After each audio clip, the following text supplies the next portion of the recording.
এবার কৃত্রিম বুদ্ধিমত্তা দিয়ে তৈরি ভিডিওতে দাবি করা হলো বিএনপির মহাসচিব নাকি বলেছেন আওয়ামী লীগ নির্বাচনে অংশ না নিলে বিএনপিও অংশ নেবে না। শুধু তাই না, এই ভুয়া ভিডিও দেয়া হলো ফেসবুক সহ প্রায় সবগুলো সামাজিক যোগাযোগ মাধ্যমে। লক্ষাধিকবার দেখা হয়েছে সেই ভিডিও। শুধু তাই না, সংঘবদ্ধভাবে গুজব ছড়িয়ে দেয়া হলো ইরানের সর্বোচ্চ ধর্মীয় নেতা আয়াতুল্লাহ খামেনিকে নিয়েও। খামেনি নাকি বলেছেন বাংলাদেশের কাছ থেকে শিক্ষা নিয়ে তিনি ইরানের বিক্ষোভ দমন করবেন। এই মিথ্যা তথ্যটি শতাধিকবার শেয়ারও হয়েছে। দর্শক, চলুন শুরুতেই কয়েকটি ফ্যাক্ট চেক দেখে নিই। গত বছরের শেষের দিকে ইরানে সরকার বিরোধী বিক্ষোভ শুরু হয়। এই আন্দোলন দমনে শত শত মানুষের প্রাণহানি এবং হাজার হাজার মানুষ আটকের খবর পাওয়া যাচ্ছে।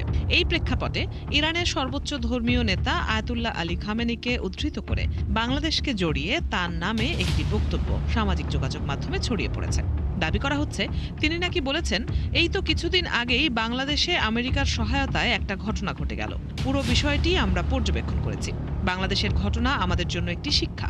তবে রিউমার স্ক্যানার টিমের অনুসন্ধানে জানা যায় বাংলাদেশকে জড়িয়ে আয়াতুল্লাহ আলী খামেনি এমন কোনো বক্তব্য দেননি। কোনো ধরনের নির্ভরযোগ্য তথ্যসূত্র ছাড়াই ভিত্তিহীনভাবে এই দাবি প্রচার করা হয়েছে।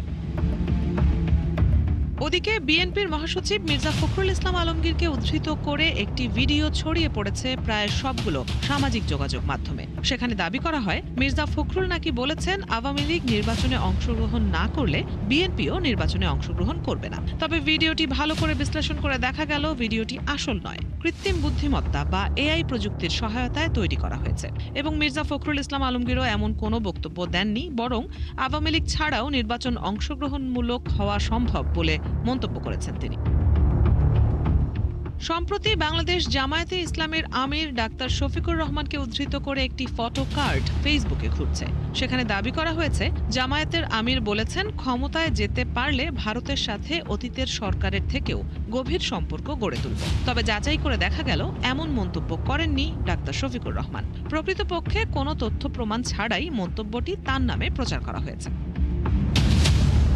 দর্শক, আজকে ফেক নিউজ স্ক্যানারের প্রতিবেদন তৈরি করতে গিয়ে দেখা গেল রাজনৈতিক গুজবের সংখ্যা সবচেয়ে বেশি। বেশিরভাগ গুজবের টার্গেটে বিএনপি এবং জাতীয় নির্বাচন। সত্যের সাথে মিথ্যা মিশিয়ে প্রচার হচ্ছে গণমাধ্যমের নকল ফটোকার্ড। এই বাস্তবতায় সামাজিক যোগাযোগ মাধ্যম নয়, বরং গণমাধ্যমের খবরগুলোতেই আস্থা রাখার পরামর্শ বিশেষজ্ঞদের।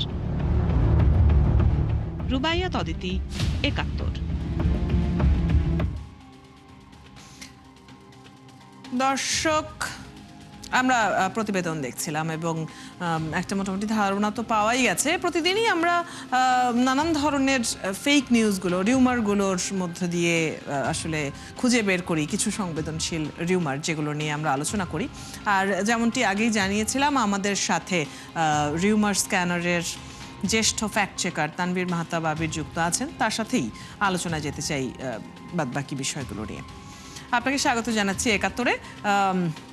আমাদের বহুবার আলোচনা হয়েছে এই যে প্রতিদিন ছড়াচ্ছে যেসব রিউমার, সেগুলো নিয়ে।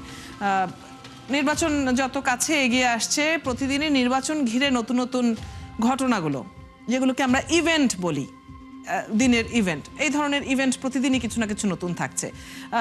কোন ধরনের ইভেন্টগুলো গুজব সৃষ্টিকারীরা বেশি পছন্দ করছে বা বেছে নিচ্ছে? আচ্ছা, ধন্যবাদ। নির্বাচন যেহেতু সামনে এগিয়ে আসছে এবং আগামী ২২ তারিখ থেকে প্রচারণা শুরু হয়ে যাবে, তো এখন যেটা হচ্ছে যে প্রার্থীরা এখনো হচ্ছে আনঅফিসিয়ালি বাড়ি বাড়ি যাচ্ছেন, বিভিন্ন জায়গায় মানুষের সাথে কথা বলছেন। তো এই জায়গাগুলোতে কিছু গুজব আমরা দেখছি যে তাদের অনেক মানে সম্ভাব্য প্রার্থী বা তাদের সমর্থক বা কর্মীদের বক্তব্যে কিছু অপতথ্য উঠে আসছে, যেগুলো আসলে একটা নেতিবাচক প্রভাব রাখছে। কারণ তারা যে জায়গাগুলোতে বক্তব্য দিচ্ছেন, সেখানে তাদের সামনে অনেক মানুষ আছেন যারা এগুলো শুনছেন এবং শুনে সেই জিনিসগুলো আরো ছড়িয়ে দিচ্ছেন। তো এটা একটু স্পর্শকাতর দিক। তাদের মাধ্যমেই ছড়াচ্ছে। তো এই গুজবগুলো সাধারণত আমরা যেটা বলছি যে ফটোকার্টের একটা ইস্যু, আপনি নিজেও বললেন আপনার প্রতিবেদনে।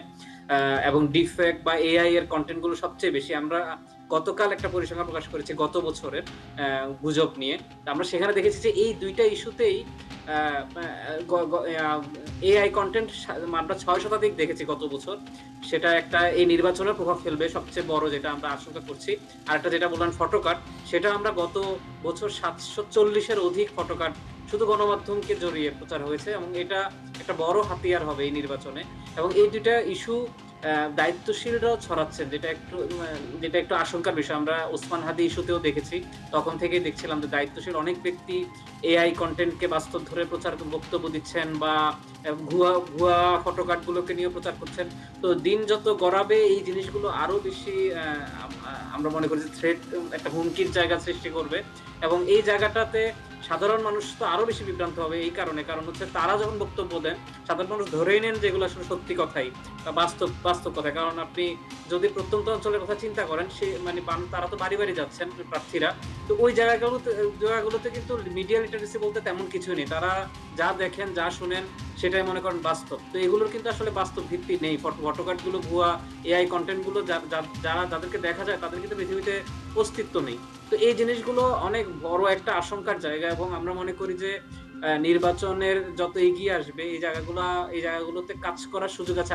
আমরা যেরকম নিরলস কাজ করছি, প্রার্থীদেরকেও একটু মিডিয়া লিটারেসি যদি তাদেরকে গ্রো করানো যায়, এবং তাদের মাধ্যমেই কিন্তু আমরা মনে করি যে সাধারণ মানুষগুলোকেও তারা একটা মেসেজ দিতে পারবেন যে না, আপনারা যা দেখবেন তা বিশ্বাস করবেন না। মানে তারা এখন যে জিনিসটা করছে সেটা থেকে তারাই নিজেরাই হচ্ছে এই জায়গাটাতে প্রশিক্ষকের ভূমিকায় থাকতে পারেন আমরা মনে করি। কারণ তারা কিন্তু বাড়ি বাড়ি যাচ্ছেন, যেটা আমাদের পক্ষে, আপনাদের পক্ষে বা ওভাবে সম্ভব না। তবে আপনি যেটি বলছেন যে এআই কন্টেন্ট গুলো দিন দিন এত নিখুঁত হচ্ছে আসলে, যে অনেক উচ্চশিক্ষিত মানুষ, আমি সাধারণ মানুষের কথাই বলছি, কোনো মানে রাজনৈতিক কার্যক্রমের সাথে জড়িত নন, এরকম সাধারণ মানুষের কথা বলছি, উচ্চশিক্ষিত মানুষ কিন্তু একটু যারা বয়স্ক, মধ্যবয়স্ক, তারাই কিন্তু আসলে বিশ্বাস করেই বসে থাকছেন বেশিরভাগ ক্ষেত্রে, এরকমটা দেখা যাচ্ছে। আমরা ফিরবো একটা বিরতি নিয়ে, আবার আপনার কাছে ফিরছি। আপনাকে অনুরোধ করছি সঙ্গে থাকবার জন্য। আলোচনার বাকি অংশ বিরতির পর হবে। দর্শক, আজকের আয়োজনে এবারের সময় একটা বিরতির, ৭১-এর সাথেই থাকুন। বিরতির পর আবারও আমন্ত্রণ জানাচ্ছি রিউমার চেক নিয়ে ৭১-এর নিয়মিত আয়োজন ফেক নিউজ স্ক্যানারে। দর্শক, আজ আমাদের সাথে অতিথি হিসেবে যুক্ত আছেন রিউমার স্ক্যানারের জ্যেষ্ঠ ফ্যাক্ট চেকার তানভীর মাহতাব আবির। তার সাথে আলোচনায় ফিরে যাচ্ছি আবারও। যেটি বলছিলাম যে এআই দিন দিন এত নিখুঁত হচ্ছে, এত সুন্দর হচ্ছে যে মানুষ খুব কনফিউজড হচ্ছে এখনকার এই সময়গুলোতে। এই ধরনের যে ডিপ ফেক যে ভিডিওগুলোর মাধ্যমে ছড়ানো হচ্ছে গুজব, এবং আমরা দেখছি যে অনেক ক্ষেত্রেই বড় প্রভাব রাখার মতো, মানে সেটা সরকার বিরুদ্ধ হতে পারে, সেটা বিভিন্ন রাজনৈতিক দলের বিরুদ্ধে হতে পারে, একদম ভোটারদের মনে, সাধারণ ভোটারদের মনে বড় প্রভাব রাখার মতো গুজবও কিন্তু ছড়াচ্ছে।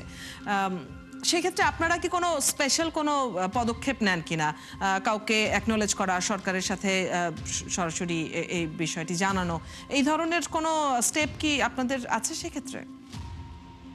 একটু এআই এর বিষয়টা একটু বলি আর একটু, যে এআই যে ক্ষতি করছে কিভাবে, আমি একটা রিসেন্ট একটা উদাহরণ বলি। যে জাইমা রহমান এবং জোবাইদা রহমানের নামে অনেকগুলো পেজ আছে, ইদানিং কালে গড়ে উঠেছে। তো জোবাইদা রহমানের একটা ভিডিও আমরা দেখেছিলাম গত সপ্তাহে, এবং এই ভিডিওটা, হ্যাঁ, বিকাশ নম্বরের বিষয়টা, হ্যাঁ, এটা আমি বলতে চাচ্ছি। কারণ এই জিনিসটা এত ভয়াবহ, সেখানে ২৮,০০০ কমেন্ট এসছে, এবং ২৮,০০০ কমেন্ট থেকে আমরা যেটা দেখেছি যে ২৫,০০০-এর বেশি বিকাশ নাম্বারে দিয়েছে মানুষজন। এবং আমরা র্যান্ডমলি অনেককে ফোন দিয়েছিলাম, তারা আমাদেরকে যেটা বলছে যে তাদেরকে এরকম সাহায্যর, মানে ওরা যদি সাহায্য নেয় তাদেরকে কিছু টাকা দিতে হবে, এরকম বলে বলে অনেকে তাদেরকে ফোন করছেন। মানে যারা বিকাশ নাম্বার দিয়েছেন তারা অলরেডি প্রতারণার শিকার হওয়া শুরু করেছেন ওখান থেকেই। এখানে কিন্তু জোবাইদা রহমান বলেন বা জাইমা রহমান, তাদের এখানে কোনো সম্পর্কই নেই, বা এই পেজ বা এই অ্যাকাউন্টের সাথে তাদের কোনো সংযোগই নেই। তো এআই কতটা ভয়াবহ পর্যায়ে চলে যাচ্ছে, এবং মানুষ যে মিডিয়া লিটারেসির জায়গাটা কতটা অভাব, এটা একটা বড় উদাহরণ এটা। আর আপনি যেটা বলছেন যে আমরা অনেক ধরনের রিস্ক ফ্যাক্টর আছে, এরকম কন্টেন্টও দেখছি যেগুলো আসলে খুব কম সময়ের ভিতরে অনেককে হার্ম করতে পারে, এবং নির্বাচন কেন্দ্রিকই আছে এরকম।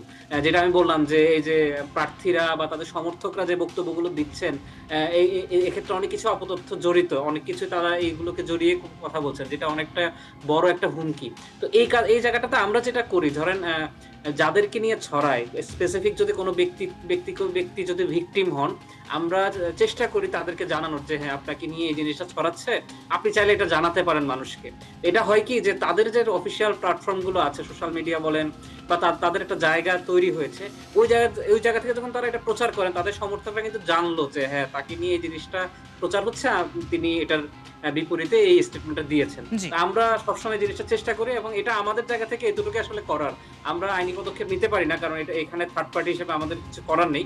আমরা হয়তো তাদেরকে পরামর্শ দিতে পারি আপনি কিছু এই জিনিসগুলো করতে পারেন। আর আইন শৃঙ্খলা বাহিনী যদি বলি আমরা প্রতি সপ্তাহে একটা নিউজ লেটার দেই এবং সেখানে আইন শৃঙ্খলা বাহিনীদেরকেও এটা পাঠানো হয় এবং ওই অনুযায়ী তারা যদি মনে করেন যে এটা কোনো ধরনের ব্যবস্থা নিবেন তারা নেন। অনেক সময় আমাদের সাথেও পরবর্তীতে কানেক্ট করে আমাদের থেকেও ডাটা নেন তারা। তবে তো এইভাবে তানভীর, হচ্ছে আমরা এইখানে এই যে আমরা যখনই কথা বলি তখনই ইন্টারনেট লিটারেসির বিষয়ে কথা বলি, দেখেন এই যে বিকাশ নাম্বার শেয়ার করা, এই বিষয়টি তো অনেক বছর ধরে, মানে এখন গুজবের রমরমা সময়ের আগেও অনেক বছর ধরে বিকাশ নিজেরাই ক্যাম্পেইন করছে যে এই ধরনের প্রতারণা হয়, প্রতারণার শিকার আপনারা হবেন না, ওটিপি শেয়ার করবেন না, যাকে তাকে নাম্বার দিয়ে দেবেন না, অ্যাকাউন্ট ডিটেল দেবেন না। তারপরেও এত বছরেও কিন্তু এই লিটারেসি তৈরি হয়নি। আপনি যেটা বললেন 25,000 মানুষ নিজের বিকাশ নাম্বার দিয়ে দিয়েছে, যে এই নাম্বারের মাধ্যমে তার অ্যাকাউন্ট সম্পর্কে, তার ব্যক্তিগত জীবন সম্পর্কেও বিভিন্ন ধরনের তথ্য কিন্তু বের করে ফেলা সম্ভব। অর্থাৎ এই সচেতনতার জায়গাটা নিয়ে আরো অনেক গভীরভাবে কাজ করার প্রয়োজনীয়তা নিশ্চয়ই রয়েছে। অনেক ধন্যবাদ আপনাকে আজ আমাদের সাথে যুক্ত হবার জন্য। কথা হলো বেশ কিছু গুরুত্বপূর্ণ বিষয়ে। দর্শক, আমাদের সাথে রিউমার স্ক্যানারের জ্যেষ্ঠ ফ্যাক্ট চেকার তানভীর মাহাত্তা বাবির যুক্ত ছিলেন। এতক্ষণ আপনারা আছেন ফ্যাক্ট চেক নিয়ে একাত্তরের নিয়মিত আয়োজন ফেক নিউজ স্ক্যানারে। প্রতিদিন আমরা রিউমার দূর করতে হাজির হব ঠিক একই সময়ে একইভাবে।